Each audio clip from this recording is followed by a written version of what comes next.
Crowd. This is Ron Lachine. That was. The 26-year-old Honda rider from Berkshire is the 1989 World 500cc Motocross champion. Rick Johnson took the checkered flag and the 500cc crown. A few minutes later, he had this to say. Thank God it's over.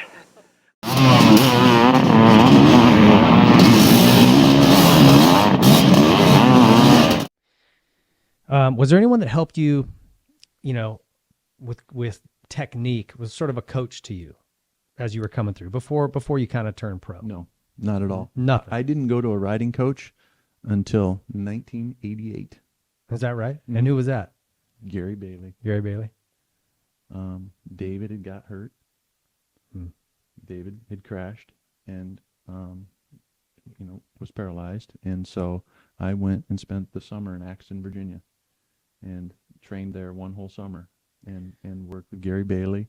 And That was your last year at Yamaha, 88, right? Yep. Yeah. That was my last year at Yamaha. And David getting hurt and good results on 250 and really 500 opened the door for me to get to Honda in 89. So you were just winging it all through your amateur career? Yeah, I suppose, there wasn't, you go back to the 80s, there wasn't riding coaches back then. There wasn't. Yeah. They're a dime a dozen right now. Do you know, I went to one out here in 86, Russ Darnell. Do you remember that name? Yeah, I know Russ. Okay. Yeah. But then you went and did your first pro race at Washougal. Yep. And it was, if I remember right, if I read this right, it was that you filled in for someone that was hurt. Brock? It was Brock. Yep.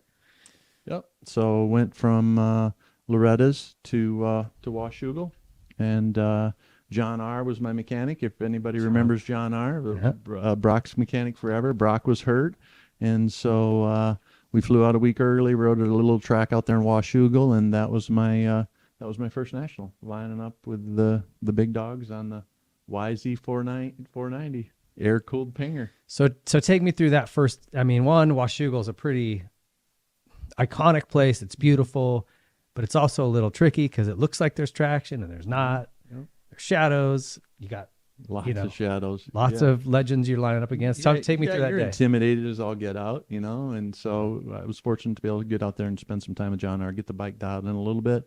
And how was that bike? The bike was a rocket ship. Really, I remember we had to slow the thing down. My dad tells a great story there. It was like, I couldn't ride it. Brock Glover's bike, you can jump on it and ride it. This thing's going to be perfect. And I couldn't ride it. The week leading up to it, I couldn't ride it. And so it's like, hey, let's detune this thing. Let's slow this thing down a little bit and make it so it's manageable and rideable. And we did that for years, even on the CRs, CR stuff.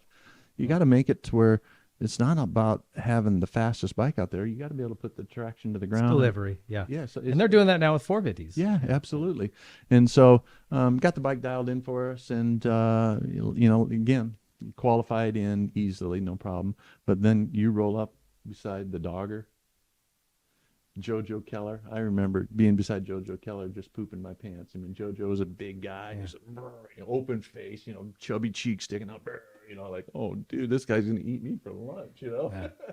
I didn't get to know. He was kind of East Coast and a little before my time, but I hear so many cool stories. Oh, he was a great guy. Just looked like the gnarliest bad dude that was going to eat you for lunch, but was just a marshmallow. Really? He was a sweet guy. Gold. Yeah.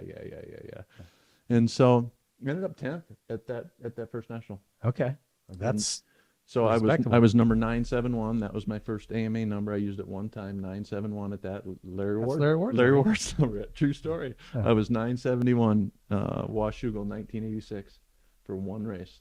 Well, what number was he? Because he was racing around then, wasn't he? He was after. He was just after. Okay. And so that earned me number 56 for 1987.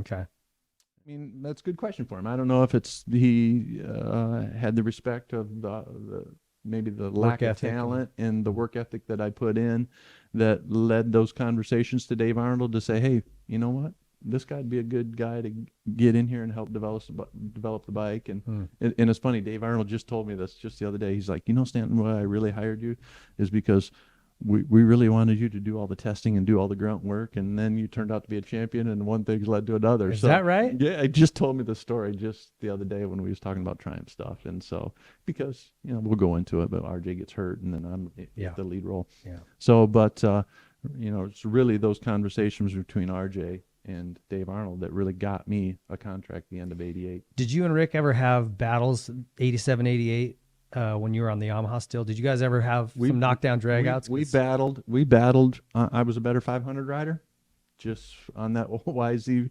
I rode that thing really good, and not that I'm saying we could battle, but I could, you know, at that point, I could go battle with him for 15 minutes, you know, and he was a man, I was a boy, so, you know, still quite a bit younger, and he, you know, had much more time, and so, yeah, so I just think that it was the respect. Probably earned his respect. Yeah, earned his respect because farm boy from Michigan, you know, not as talented, but made up for it with hard work, and, you know, I listened to him, and he was a mentor. You want to be successful, you surround yourself with successful people. And I was super fortunate my whole career. Tell me a little bit about that Yamaha. Did it fade as bad as, you know, kind of the rumors were when it got hot? No, not really. That bike was really good, actually. The bike was really good. You could detune it and handle it, and it ran really good. It was a dinosaur, but it ran really good. Well, it just looked old. Yeah. You know, against the Hondas and the Cowies. I'm looking at you look at pictures of that Yamaha and you go, really? All right. Yeah, I've got lots of pictures in my trophy room.